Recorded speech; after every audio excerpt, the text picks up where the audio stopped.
बात करते हैं दिल्ली के दंगों की तपिश की।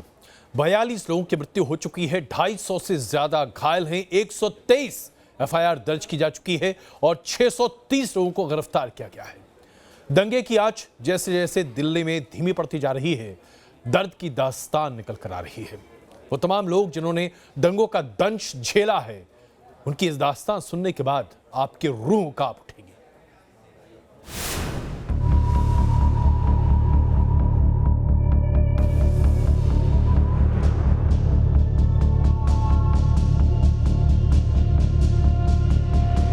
दिल्ली के दंगे ने वक्त थाम दिया है।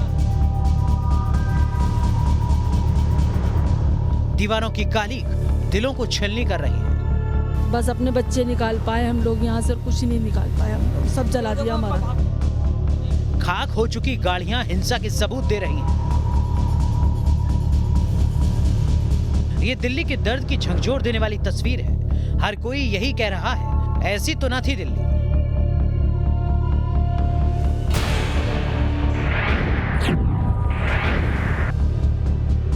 दिल्ली की खजूरी खास का जब भी जिक्र होगा, ये तस्वीर जहन में हर बार कौंधेगी। आग के उठते शोले,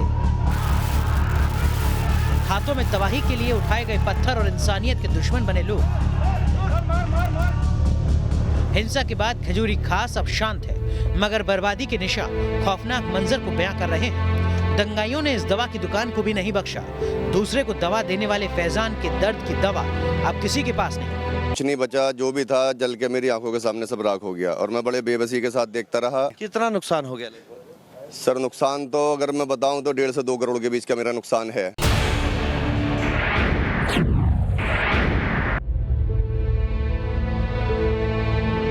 जिस दुकान में जिंदगी भर की कमाई लगाई गई थी, उसी की चौखट पर बैठकर ये परिवार आंसू बहा रहा है। ब्रजपुरी में दंगाइयों ने इस दुकान में कुछ भी नहीं छोड़ा।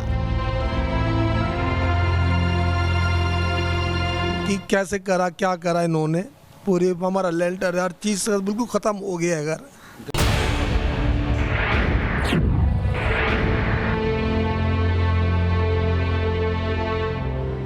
ये मौजपुर की चेतराम गली है। यहाँ हिंसा भले ही थम गई हो, लेकिन सिर पर खौफ इस कदर तारी है कि लोग दिन के उजाले में भी घर के बाहर पहरा दे रहे हैं। डर का माहौल बना हुआ है। माहौल ऐसा बना चुके हैं दंगाई कि हमारे बच्चे कई दिन से सोए नहीं है। हमारे घर में दूध पानी इतनी किल्लत हो गई है कि हम आपको बता नहीं सकते।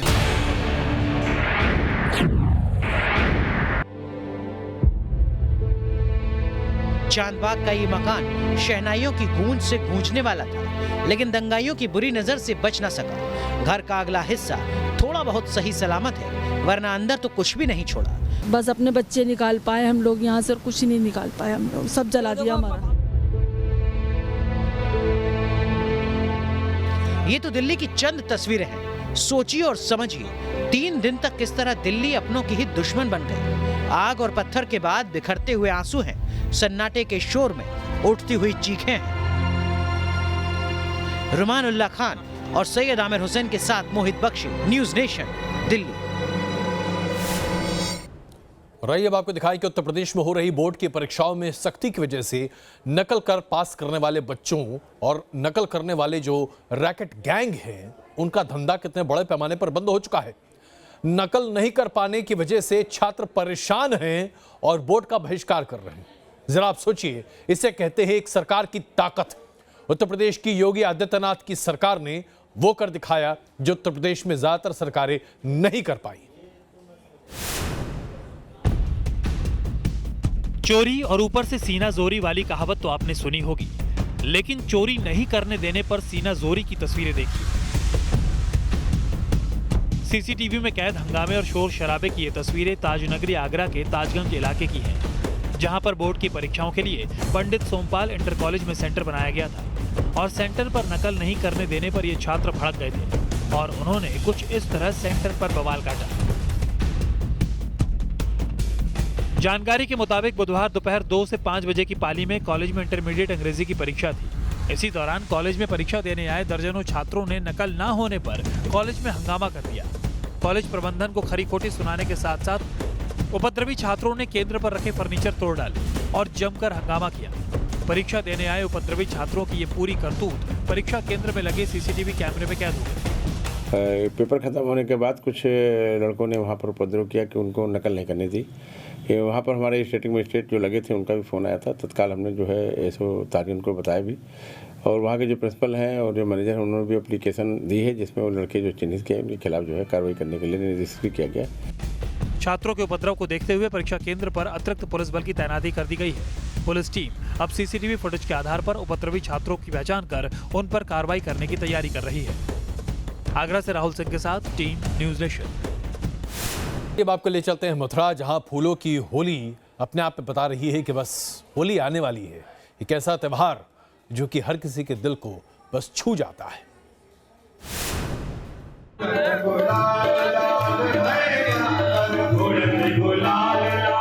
मथुरा के रमन रेती आश्रम में फूलों संग बरसा अबीर गुलाल।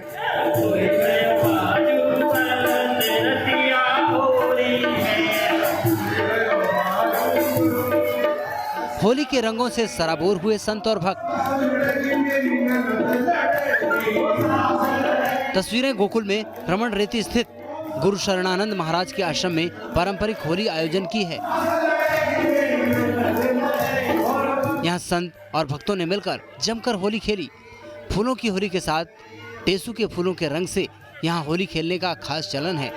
फूलों की होली में सैकड़ों भक्तों ने हिस्सा लिया तो राधा कृष्ण के स्वरूप ने पिचकारी से भक्तों पर रंग बरसाए। रमन रेती स्थान है जिस स्थान में आज मौजूद है। किस तरीके से आप देख रहे हैं, जिस तरीके से अबीर गुलाल उड़ाया जा रहा है, संत भक्तों के साथ होली खेल रहे हैं। एक अद्भुत और अलौकिक जो नजारा है वो देखने को मिल रहा है। कण कण में भगवान श्री कृष्ण की वो अनूठी अनपुन छटा देखने को मिल रही है। रमन रेती में ब्रज की होली की कई झलकियां भी देखने को मिली। ठाकुर रमन बिहारी मंदिर में गुरुवार को देश दुनिया से आए भक्तों ने अपने आराध्य के साथ होली खेली। होली बिल्कुल सर पर हर रहे, लेकिन इसके बावजूद मौसम का मिजाज कुछ अलग ही है। खास करके पहाड़ी क्षेत्रों में जबरदस्त बर्फबारी अभी भी हो रही है।